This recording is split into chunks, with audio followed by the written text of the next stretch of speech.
अहिले जुन पहाडमा नयाँ पार्टी गठन गरिएको छ है, पार्टीको नाम सबैलाई थाहा छ हाम्रो भनेर, र हाम्रो पार्टीको अध्यक्ष भाइ अजय एडवर्डले 2-4 दिन अगाडि जुन बयानहरू दिइरहनु भएको थियो है, उहाँले हाम्रो पार्टीबाट कतिवटा बयानको प्रतिक्रिया दिइरहनु भएको थियो। त्यस बयान र त्यस प्रतिक्रियामा उहाँले चाहिँ 2017 को आन्दोलन बिथोल्ने जिएनएलएफ हो, जिएनएलएफले चिठी लेखेर 2017 का आन्दोलन बिथोलिएको भनेर एउटा जुन आरोप लगाइरहनु भएको थियो, र हामी त्यही आरोप विषय लिएर यहाँ अलिकति स्पष्टीकरण दिन चाहन्छौँ। र 2017 को आन्दोलनको बारेमा त कसैलाई बताइरहनु पर्दैन, र त्यो बेलाको आन्दोलन जब एउटा चरममा पुगेको थियो, यहाँनिर पहाडमा सबै दलहरू मिलाएर एउटा कमिटी गठन गरेको थियो जिएमसिसी है, र आन्दोलन चरममा पुग्दाखेरि चाहिँ जिएमसिसी का टोली चाहिँ दिल्लीमा गएर भारत सरकारको माननीय गृहमन्त्रीलाई चाहिँ हाम्रो दार्जिलिङको अवस्था, यहाँ भइरहेको आन्दोलन र गोर्खा जातिको माग, गोर्खाल्यान्ड बारे अवगत गराउन जाँदाखेरि चाहिँ तत्कालीन गृहमन्त्री श्री राजनाथ सिंहले जिएमसिसी को टोलीलाई चाहिँ उहाँले भन्नुभयो कि यो भारत देश चाहिँ एउटा संघीय ढाँचाले गर्दाखेरि हामी चाहिँ सोझै राज्यलाई उछिनेर अथवा राज्यलाई अनदेखा गरेर हामी तपाईहरुसँग बात गर्न सक्दैनौं, वार्ता गर्न सक्दैनौं। त्यसकारणले तपाईहरु जानुहोस्, पहिला आफ्नो राज्य बंगालसँग बात गर्नुहोस्, बंगालसँग मिल्नुहोस् अनि आउनुहोस्, तब हामी तपाईहरुसँग के गर्छौं, वार्ता गर्छौं। यति भनेर तत्कालीन गृहमन्त्रीले गोर्खाहरुको लागि दिल्लीको ढोका बन्द गरिदिएको थिए, र अब खाली हात जिएमसिसी को टोली पहाड फर्केर आए। र अब त्यहाँ यस्तो स्थिति भइसकेको थियो पहाडको कि पहाडको जुन आन्दोलन चलिरहेको थियो, आन्दोलनको नेतृत्व गर्ने पार्टी, नेतृत्व गर्ने नेताले पनि मैदान छोडेर भागेर जंगल पसिसकेको थियो, र सडकमा आन्दोलनकारी जनता अन्यलमा परेर है बंगालको दमन नीति त्यस्ता एकदमै हावी भएर गएको थियो, र हाम्रो 13 जना हाम्रो दाजुभाइहरुको हत्या भइसकेको थियो बंगाल सरकारद्वारा। कति युवाहरु विस्थापित भएको थिए, कति युवाहरु हाम्रो चेलीबेटीहरु जेलमा परेका थिए। यस्तो बेलामा दिल्लीले खाली हात पठाइदिएको थियो बंगालसँग बात गरेर आउनुस् भनेर। त्यसबेला पहाडको कुनै बाउको छोरा नेताहरु चाहिँ यस्तो थिएन कि बंगाललाई झकझकाउने, अब हिन्दीमा भनिन्छ माइकालाल, माइकालाल नेताहरु चाहिँ कोही पनि अगाडि आएन बंगाललाई झकझकाउने। अब भयो हाम्रो यहाँ आन्दोलनलाई हेर, हाम्रो आन्दोलनको जुन दशा छ, जुन दिशा गइरहेको छ त्यसबारेमा अब वार्ता गर्नुपर्छ भनेर बंगाललाई झकझकाउने, अथवा भनौं त्यसबेला बिरालुको घाँटीमा घण्टी बाँध्नको निम्ति कोही पनि अगाडि आएको थिएन।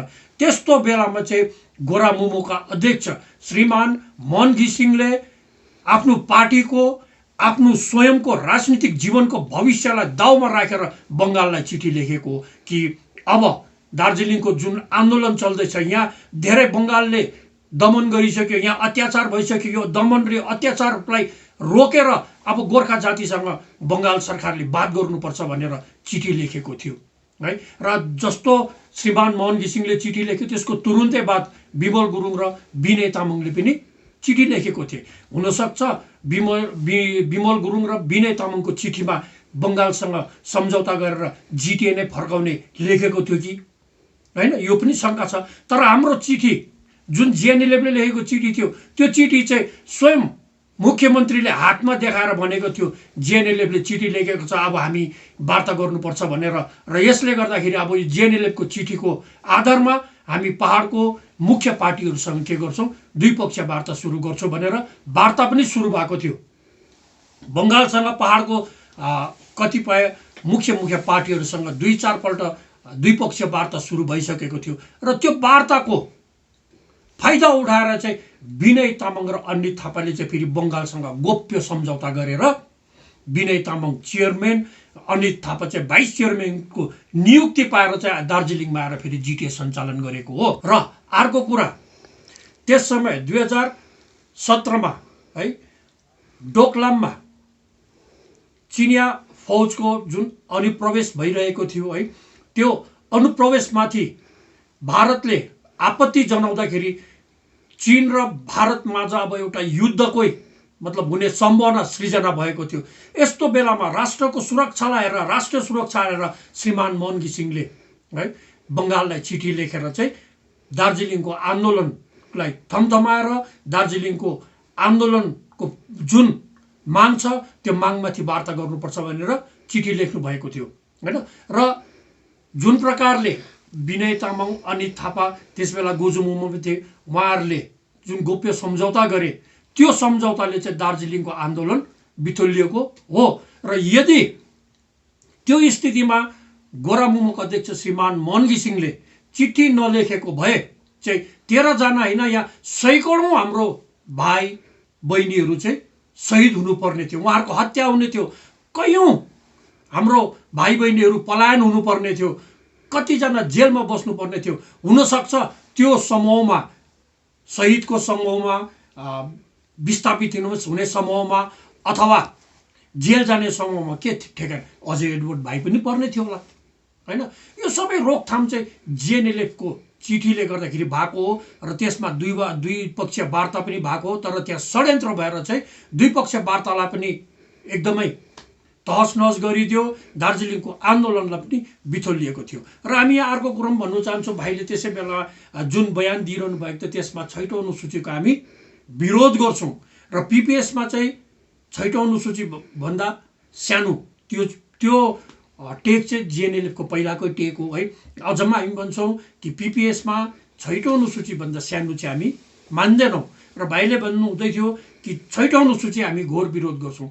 भाइ 6औं अनुसूचीको विरोध 2007मा पनि गरेको हो। र 2007 को विरोधको नतिजा तपाईँले देख्नुभएको छ आज है। 2-4 जना नेताहरू कलोलपति भए र जनताले चाहिँ दुःख पाए। र यहाँनिर एउटा अचम्म र अड्यलताको कुरा पनि छ। भाइले भन्नुहुन्छ जिटिएको चुनावमा म उड्छु भन्नुहुन्छ।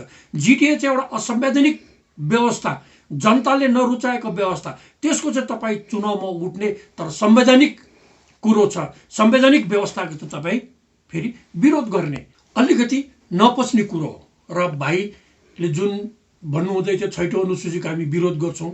र भाइ है र भारतको संविधान अनुसार हामीले गोर्खाल्यान्ड राज्य युटी पाउन सकेनौँ, अथवा नभएको खण्डमा चाहिँ अब 6औं अनुसूची भन्दा संवैधानिक ठुलो व्यवस्था चाहिँ भाइले संविधानबाट निकालेर अगाडि आउनु पर्यो है। त्यसरी आउनु भयो भने चाहिँ हामी तपाईलाई सहयोग गर्छौँ। 6औं अनुसूची भन्दा ठुलो राज्यभित्रको एउटा व्यवस्था चाहिँ के छ भाइले पनि स्पष्ट रूपमा जनतालाई बताइदिनु पर्यो हैन। र भाइलाई अनुरोध गर्छौँ कि अब जाति र माटोको लागि पनि भाइ अलिकति अगाडि आइदिने हैन। भाइले नत्र भने चाहिँ हामी पहाडको जनताले सोच्छौँ कि अब भाइले जुन पार्टी गठन गरेर भाइ अध्यक्ष हुनुभएको छ त्यो मात्रै चुनाव लडेर सत्तामा आउने र चौकी ओढ्नको लागि मात्रै। र भाइहरूले हामीलाई विश्वास छ जाति र माटोको लागि पनि केही जिम्मेवारी लिएर नै पार्टीको गठन गरेको होला। र यसकारण हामी भाइलाई अनुरोध गर्छौँ कुनै पनि व्यवस्था 6औं अनुसूची भन्दा ठुलो गोर्खाल्यान्ड र युटीलाई छोडेर 6औं अनुसूची भन्दा ठुलो व्यवस्था संविधानमा छ भने चाहिँ भाइ लिएर आइदिने, त्यसको लागि चाहिँ हामी भाइलाई आह्वान गर्छौँ।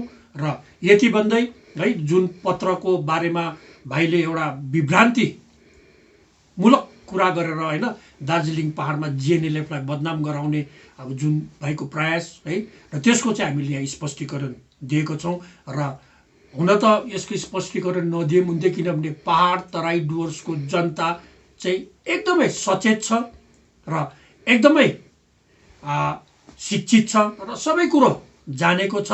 तर पनि हामी चाहिँ जिएनएलएफ पार्टीको अब क्याडरहरू भएको कारणले यो स्पष्टीकरण हो। र भाइलाई पनि हामी त्यस्तो केही पनि भन्न चाहदैनौँ, किनभने भाइ पनि अब गोरामुमोको विपक्षी भएको कारणले गर्दाखेरि गोरामुमोले जस्तै काम गरे पनि भाइले विरोधै गर्ने हो। भोलिको दिनमा जिएनएलएफले यहाँ गोर्खाल्यान्ड नै ल्याइदियो भने पनि सायद भाइले त्यो गोर्खाल्यान्डको पनि विरोध गर्नु सक्छ भन्ने हामी त्यति नै भन्दै सबैलाई फेरि पनि नयाँ वर्षको शुभकामना टक्राउँदछौँ। धन्यवाद।